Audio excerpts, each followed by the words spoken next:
잘 주무셨습니까? 네, 오늘 아침에 말씀의 제목은 요한일서 3장 24절을 중심으로 주님은 내 안에 나는 주님 안에, 그런 제목을 함께 말씀을 나누겠습니다. 이 아침 시간으로 우리가 주님 앞에 기도하고 또 마음을 아뢰는 시간은 모자라라 생각합니다. 개인적으로 정말 대속제일을 생각하면서 기도해 주신 장로님의 기도처럼 우리의 삶을 살피며 하나님 앞에 정결케 되어지는 복을 우리 각자 얻을 수 있게 되기를 간절히 바랍니다.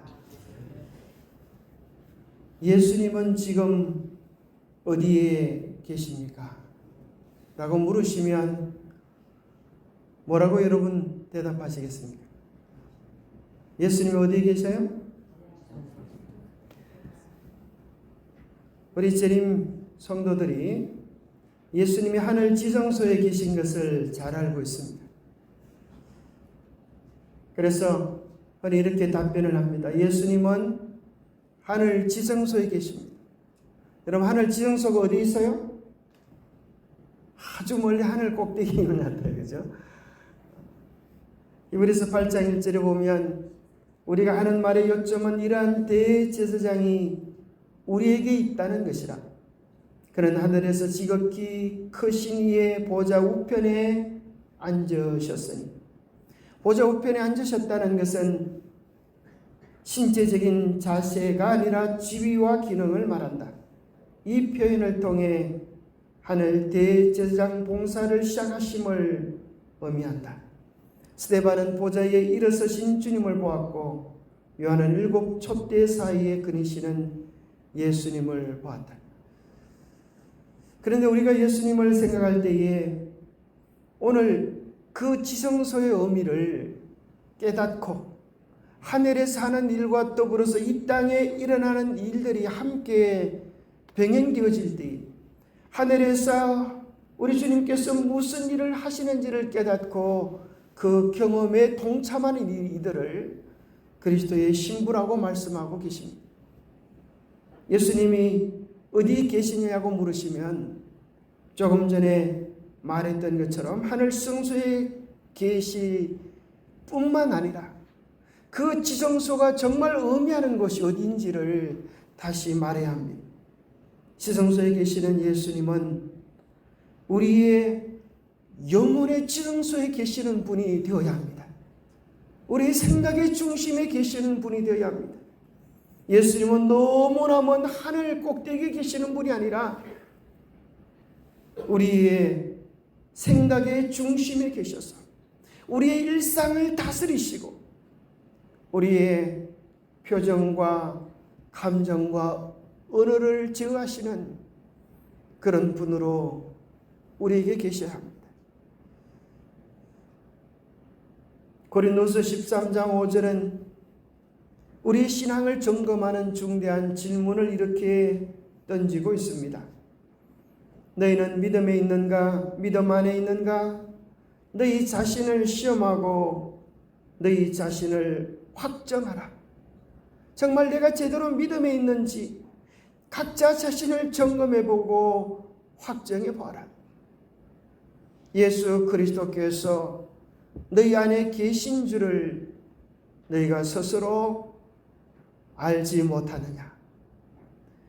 예수님께서 내 안에 계신 줄을 누가 얘기해서 아는 것이 아니라 우리 각자의 경험 속에 있기 때문에 거기에 대하여 다른 누구가 아니라 내가 그 사실을 알고 깨닫고 경험해야 한다는 것입니다. 그렇지 않으면 너희는 뭐한 자니라? 버림받은 자니라. 아주 무슨 말씀을 하세요? 이것은 해도 되고 안 해도 되는 문제가 아니라 우리 각자가 반드시 점검하고 질문하고 확정해야 될 중차대한 문제임을 이야기해 주고 계십니다. 구약 성경에서 예수님은 어디에 계셨습니까? 어디에 계셨어요? 성소에 계셨습니다. 그들이 사는 마을의 중심에 예수님이 계셨습니다. 이것이 구약 성경에 나와 있는 함께 하시는 하나님의 모습입니다. 그런데 신약 성경에서 하나님은 어디에 계셨습니까?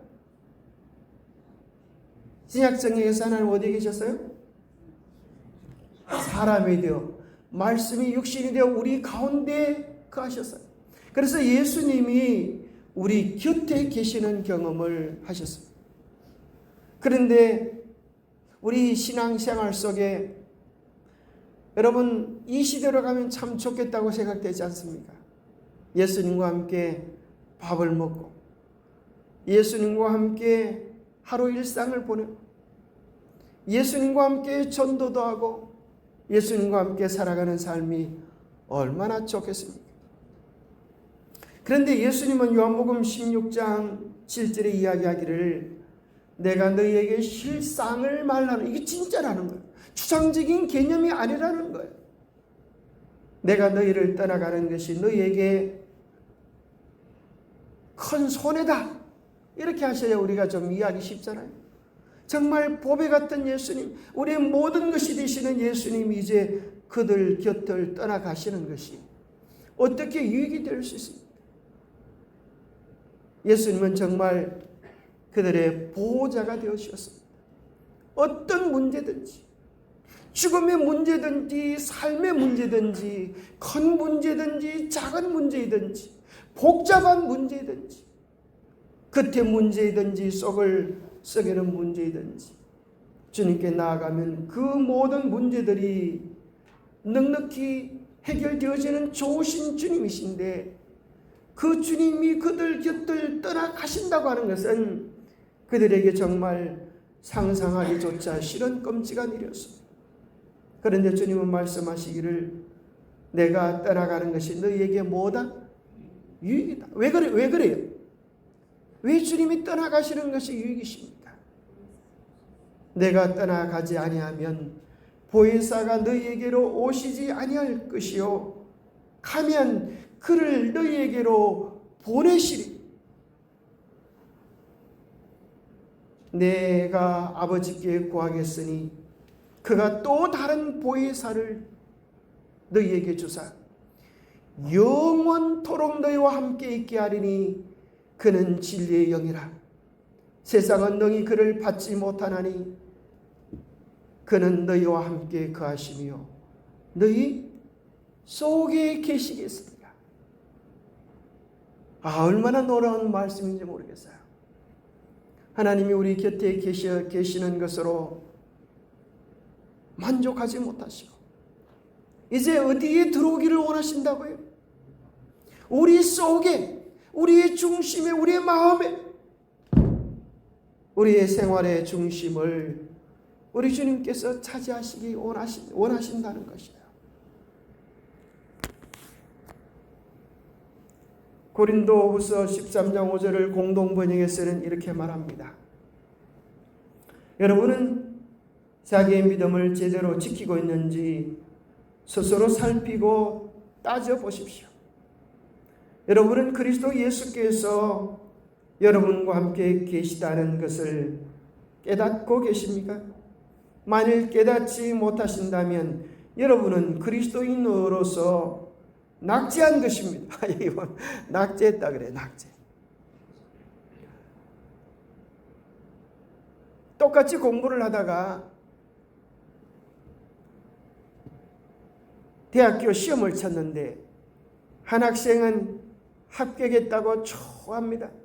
이제 자기가 바라던 대학에 가게 되었다고 좋아하는데 한 학생은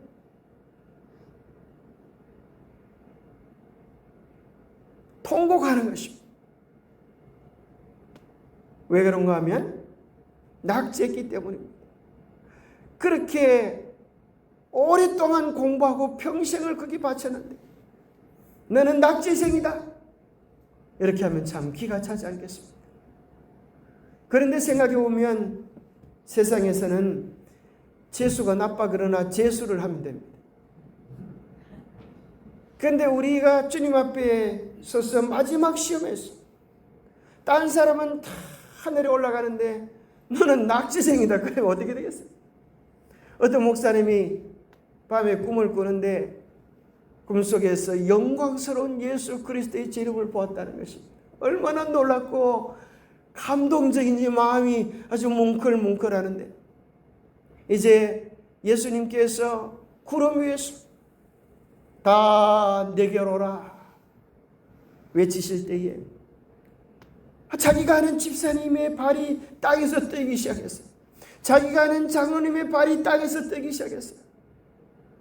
자기가 저 사람 못 갈 줄 알았다고 생각했던 뒷집 아저씨의 발도 땅에서 떠여서 이제 하늘로 예수님께로 올라가는데, 자기 발은 땅에 딱 들어붙어가지고 떨어지지 않은 거예요. 아이고, 예수님, 나도 올라가고 싶어요. 나도 올라가고 싶어요. 나도 올라가야 되는데. 깜짝 놀라서 그러다가 눈을 떠보니까 꿈이라는 거예요. 얼마나 다행인지, 얼마나 다행인지. 자기에게 다시 한번 기회를 주신 하나님께 얼마나 감사한지. 하나님, 제가 하마터면 정말 딴 사람들은 다 하늘에 올라가는데 나는 발이 땅에 붙어서 올라가지 못하고 낙지할 뻔했습니다. 목사님이 가만히 생각해 보니까 딴 사람들은 잘 또 올라가는데 왜 내 발은 올라가지 않나 생각해 보니까 자기 발을 붙잡고 있는 무언가가 있다고 하는 사실을 고백했습니다. 자기 마음속에 다 버리지 못한 자신을 발견하고 주님께 통회하며, 주님, 다시 한번 기회를 주셔서 감사합니다. 이 종에게 은혜를 베푸시려고, 이 종도 하늘에 데려가시려고 제게 그런 자비로운 꿈을 꾸게 해주셔서 감사합니다. 오늘 주님께서 오신다면 우리의 발은 주님을 향하여 이 땅에서 넉넉히 떨어지겠습니까?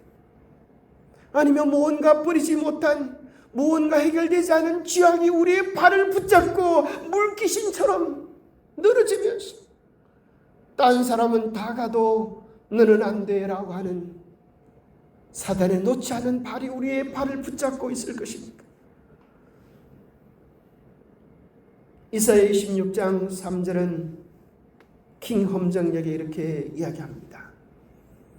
주께서는 생각을 주께 고정시킨 자를 완전한 평강으로 지키시리니 이는 그가 주를 신뢰하기 때문입니다. 우리는 우리의 마음을 어찌 알 수가 없어요. 너무 이기적이고 또 씻고 또 씻어도 씻을 수 없는 더러움이 내 속에 있잖아요.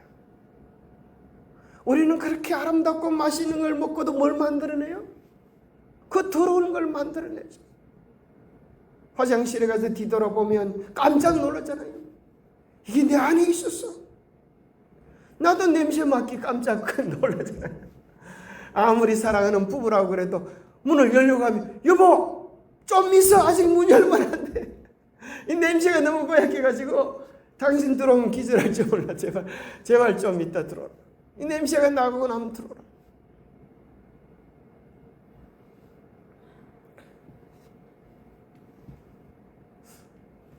살렘 동산에 오면 좋은 것들이 너무 많은데 딱 안 좋은 것이 한 가지가 있죠.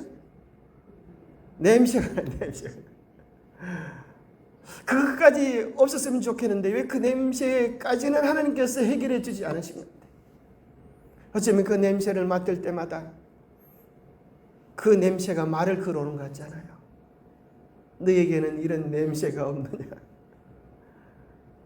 너는 정말 그리스도의 향기로서 세상을 아름답게 하고 있는, 너 속에 다 해결되지 못한 이기심의 죄가 이 세상의 냄새를 풍기고 있지는 않느냐.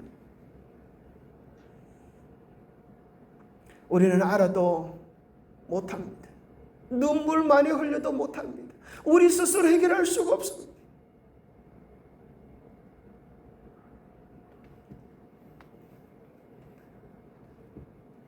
돌이 되기 전에 갓난 아기들은 똥을 싸고 오줌을 싸고 그게 하는 게 전문입니다. 근데 그것 때문에 걱정해요, 안 해요?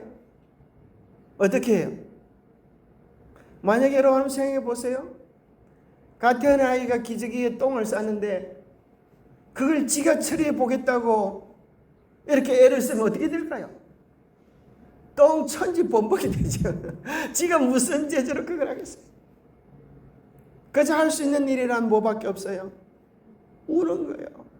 응애 그래요.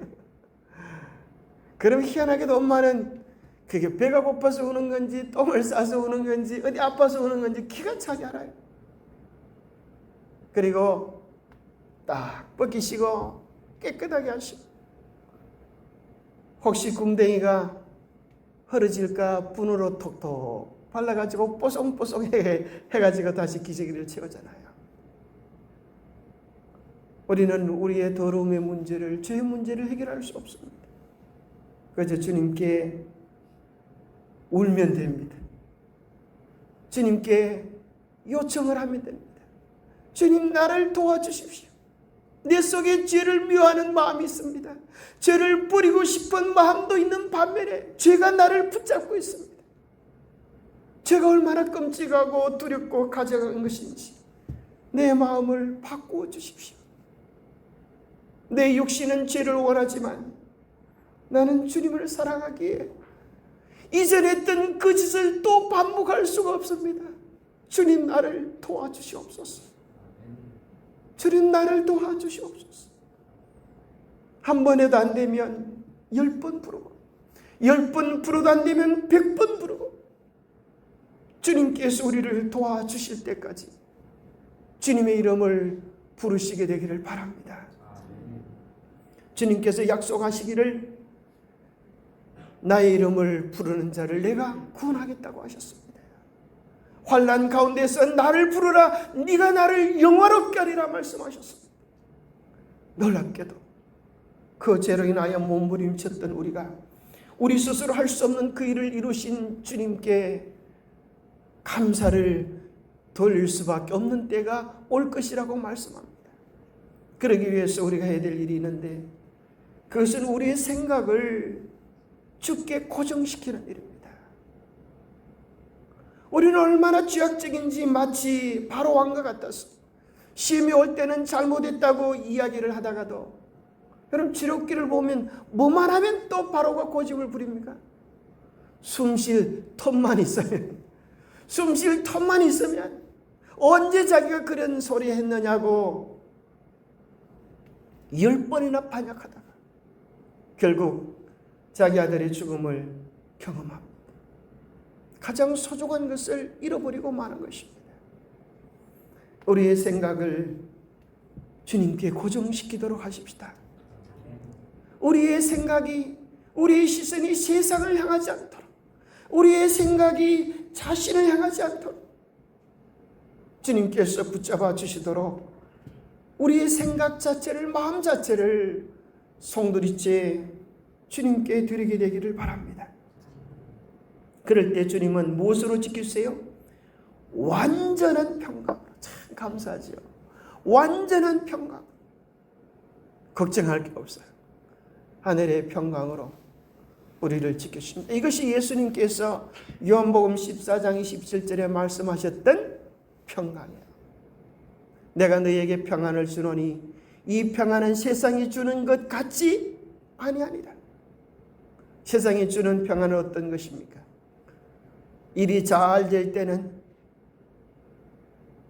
마음이 기분이 좋아졌다가 일이 안 되면 마음이 뚝 떨어지는 것이 세상 평안입니다. 그런데 하박국에 보면 하박국이 노래를 하죠. 무슨 노래를 하면 무화과 밭에 무화과가 없어도 외양간에 소가 없어도 나는 누구로 인하여 기뻐하리라.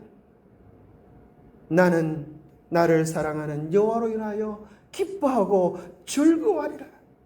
왜냐하면 그의 시선이 주님께만 머물러 있기 때문입니다.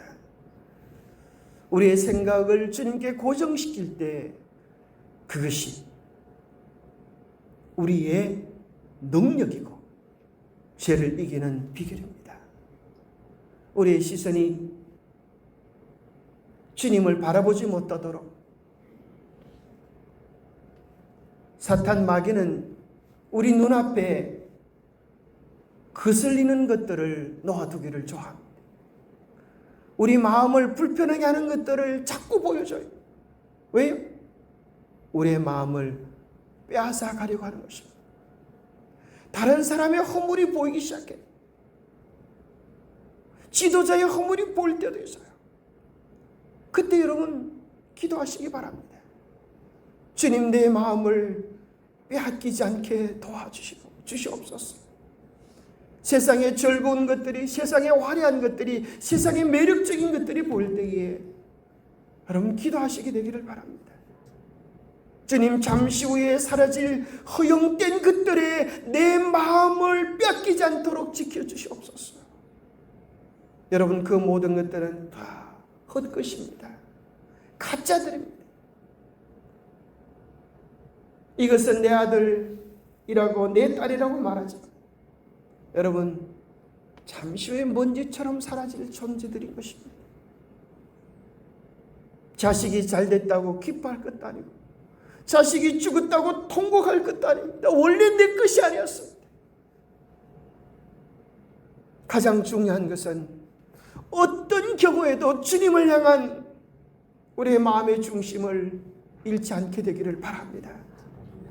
우리의 싸우는 무기는 육신에 속한 것이 아니요 오직 어떤 견고한 진도 무너뜨리는 하늘의 능력이라. 모든 이론을 무너뜨리며 하나님 아는 것을 대적하여 높아진 것을 다 무너뜨리고 모든 생각을 사로잡아 그리스도에게 복종하게 하니 너희 복종이 온전하게 될 때에 모든 복종하지 않는 것을 벌하려고 준비하는 중에 있노라. 예수님 왜 지금 오지 못하시는가? 우리의 정신이 복잡하고 산만하기 때문입니다.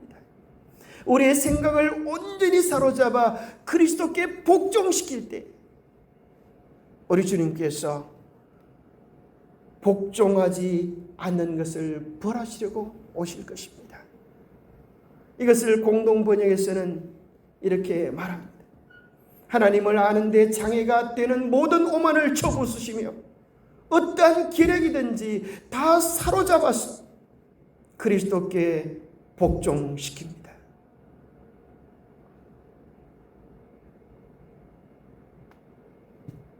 우리가 누구기에 형제를 심판하느냐, 그렇게 말씀하셨습니다.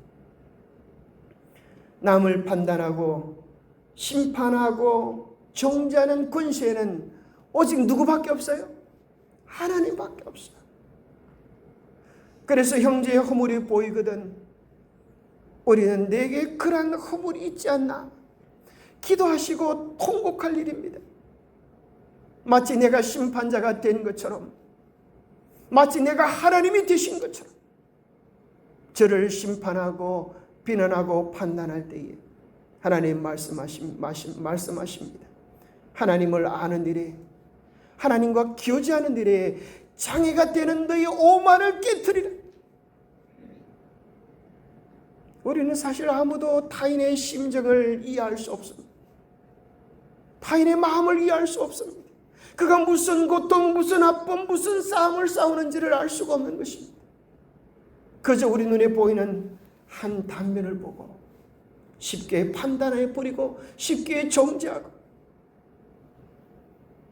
쉽게 형제의 마음에 아픔을 주는 일을 할 수 있기 때문입니다. 베드로가 예수님 바라볼 때 놀라운 일이 벌어졌습니다. 자기도 무리를 걷게 되었어요. 얼마나 신기하고 놀라울까요? 내 마음에도 완전한 평화를 맛보았습니다. 내 마음에도 예수님 뜻 안에 산다고 하는 것이 이렇게 황홀하고 좋은 것인 줄 이제 맛보았습니다. 그러면서 갑자기 무슨 생각이 드는가 하면 이렇게 믿음대로 사는 삶, 이렇게 예수님의 은혜대로 사는 삶, 나도 했으니까 이 멋진 모습을 누구한테 보여주고 싶어요? 늘 구박하고 싸웠던 자기 동료들에게 머리를 돌려서, 고개를 돌려서, 이놈들아 나 좀 봐라. 내가 누군지 이제 알겠느냐?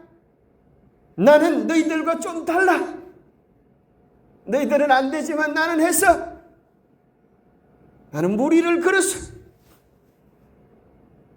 나는 믿음에 섰고, 나는 딴 사람은 다 구원 못 받을지라도 나는 주님께서 오시면 천국 갈 백성이야. 마음속에 오만이 머리 꼭대기까지 사라지고 고개를 돌려서 그의 친구들에게 자랑하고 싶은데, 자랑하고 싶어서 뒤돌아보는 순간 뭘 보여줬어요? 무리를 잘 걸어가는 모습, 멋진 모습을 보여줬어요? 물속에 빠져들어가서 물에 빠져 죽으려고 허적거리는 가련하고 불쌍한 모습을 보여줬어요. 여러분 믿음대로 사는 멋진 모습 보여줄 수 있다고 장담하지 마세요. 그러는 순간 여기 참 시대 소망은 놀라운 이야기를 하십니다. 얼마 동안요? 얼마 동안요? 잠깐 동안. 잠깐 동안 그리스도가 베드로의 시야에서 보이지 않게 되자 그의 믿음은 어떻게 됐어요? 무너졌다. 그는 빠지기 시작하였다. 그러나 물길이 그를 삼키려고 할 때에 베드로는 그의 눈을 성난 물길에서 돌이켜 위를 쳐다보고 예수께 고정시키며 주여 나를 구원하소서. 예수께서 즉시 내민 손을 붙잡으시면서 믿음이 적은 자여 왜 의심하였느냐고 하셨다. 여러분 잠깐 동안이라도 우리의 시야에서 그리스도를 잃어버리지 않게 되기를 바랍니다. 믿음의 주요 또 온전하게 하시는 이인 예수를 바라보자. 그는 그 앞에 있는 기쁨을 위하여 십자가를 참으사 부끄러움을 개의치 아니하시더니 하나님 보좌 우편에 앉으셨느니라. 우리의 믿음이 어떻게 할 때 온전하게 되는가? 주님을 바라보고 있을 때 주님께서 온전하게 만들어 주시는 것입니다. 인생은 늙어가는 게 아니라 뭐에 간다 그래요? 익어간다. 참 멋진 말이에요. 그죠? 어떻게 세상 사람들이 그런 걸 깨달은지 몰라요. 인생은 늙어가는 게 아니라 익어가는 것이다. 어떤 사람은 악으로 익어가고 오기로 익어가고 교만으로 익어가고 탐욕으로 익어가고, 어떤 사람은 하늘 백성으로 익어가는 사람이 있습니다. 똑같은 사과일지라도 햇빛을 많이 받으면 무슨 색으로 변해요? 빨갛게 탐스럽게 색깔이 바뀌어요. 희한해도 같은 사과인데도 불구하고 햇빛을 많이 받지 못한 쪽에는 색깔이 뭐예요? 푸르딩딩이가 이렇게 돼요.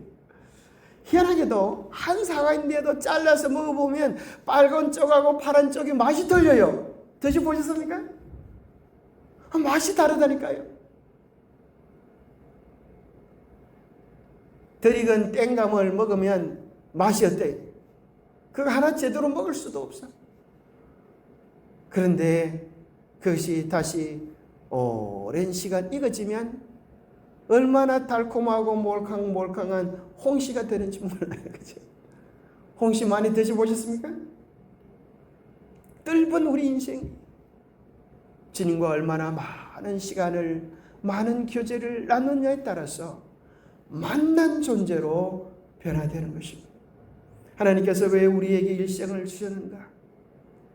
하늘 백성들로 익어가도록, 하늘에 합당한 열매들이 되도록 우리에게 시간을 주신 것입니다.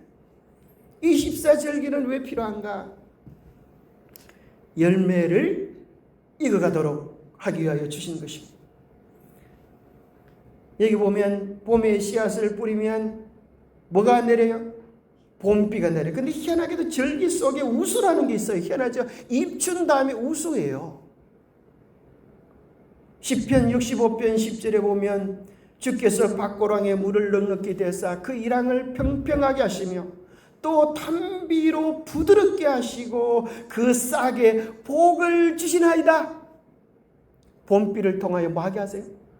싹을 돋게 하시고 생명 역사가 일어나도록 하시는 거예요.